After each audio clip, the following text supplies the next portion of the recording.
గురించి కలలు కాదు, నన్నే ప్రేమిస్తావు. కానీ నీకు నాతో మాట్లాడడానికి దీనమ్మ జీవితం మానవత్వం చచ్చిపోయింది. అరే బాబర్ది, ఈ వంకర మాటలే వద్దాడు. ఏంటే కలిసి వచ్చారు? కలిసిపోయారా? నువ్వెలా వచ్చావే? ఆటో వాడి నువ్వు కలిసిపోయారా?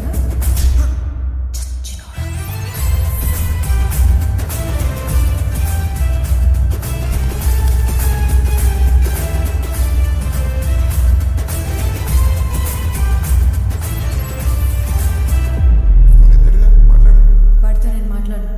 ఎరా నువ్వు మాట్లాడవే? దానికి నాకు మాటలు లేవు. ఇదేం లాజిక్ రా? ఇప్పుడు మీకు మాటలు లేకపోతే అడుగుని ఎలా సేవ్ చేస్తాడు? నువ్వు హింట్ ఇచ్చావుగా, వస్తాడులే.